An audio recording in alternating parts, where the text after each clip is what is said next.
সম্মানিত সভাপতি এবং আমি স্পেশালি নাম উল্লেখ করে কাউকে ছোট করতে চাই না। সবাই প্রচন্ড মাত্রায় সম্মানের ব্যক্তিগুলো এখানে উপস্থিত আছেন।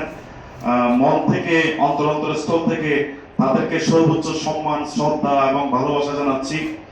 আর স্পেশালি আমার সামনে যারা বসে আছেন তাদেরকে বলা হয় গণতন্ত্রের চতুর্থ স্তম্ভ, রাষ্ট্রের চতুর্থ স্তম্ভ।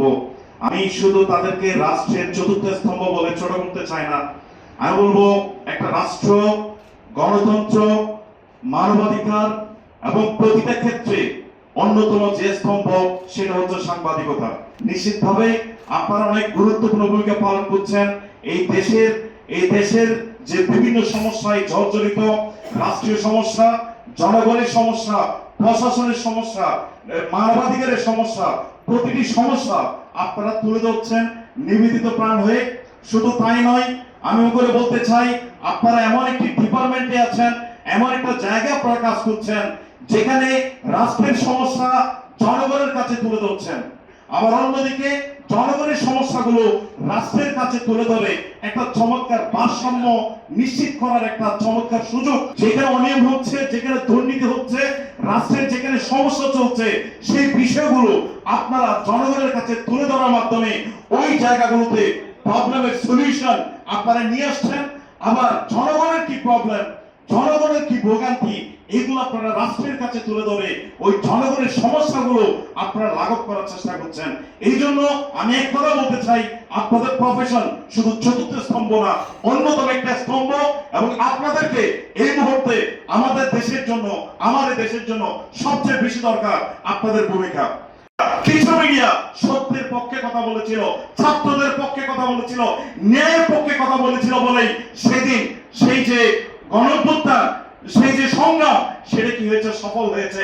আপনারা কিছু মিডিয়া সেদিন সাহস দিয়েছিলেন, যারা পথে আন্দোলন করছিল তাদের পক্ষে হয়ে, তাদের পাশে দাঁড়িয়ে।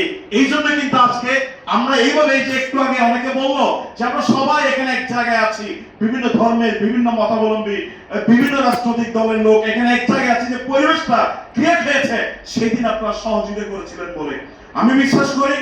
আমি আমার এই দেশটাকে প্রচন্ড মাত্রা ভালোবাসি, আমি আমার এই চট্টগ্রামকে প্রচন্ড মাত্রা ভালোবাসি। আমি এমন করে বলতে চাই, আমি আমার ক্যারিয়ার শুরু করেছি সেই 2003 সালে, যখন আমি অনার্স ফার্স্ট ইয়ারে ছিলাম। তখন ছোটখাটো ছেলে মেয়েদেরকে পড়াতাম বা বাচ্চাদের পড়াতাম। এক সময় কোচিং সেন্টার কি করে ডেভেলপ করি, সেই যাত্রা শুরু হয়েছিল। অনেক বিজনেস করেছি, অনেক ডেভেলপমেন্ট এনেছি লাইফে। কিন্তু আমি আমার এই লাইফে শুধু বিজনেস করি নাই, শুধু বিজনেসের পেছনে লেগে থাকি নাই। আমার প্রত্যেকটা কাজ ছিল শিক্ষার পেছনে। আমি আইটি সেক্টর নিয়ে কাজ করছি। এখানে শুধু চট্টগ্রামে আমার মনে হয় মিনিমাম 8 থেকে 10,000 ছেলে মেয়েকে আমি আইটির উপর প্রশিক্ষণ প্রদান করেছি। সমগ্র বাংলাদেশে আমি প্রায় 25 থেকে 30,000 ছেলে মেয়েকে আমি আইটির উপর প্রশিক্ষণ প্রদান করেছি।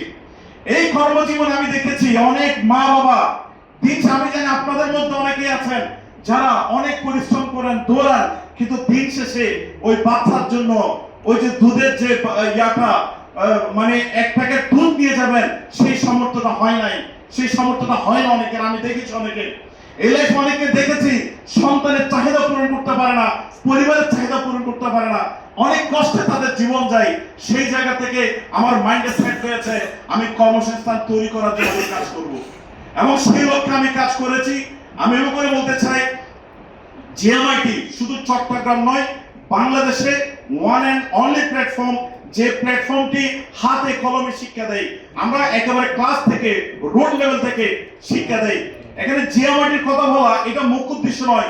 মুখ্য উদ্দেশ্য হচ্ছে আমি আমার পুরো লাইফটা এই শিক্ষার পেছনে ব্যয় করেছি, যেখানে আমিও লাভবান হব, আমার দেশের মানুষ, আমার চট্টগ্রামের মানুষ লাভবান হবে।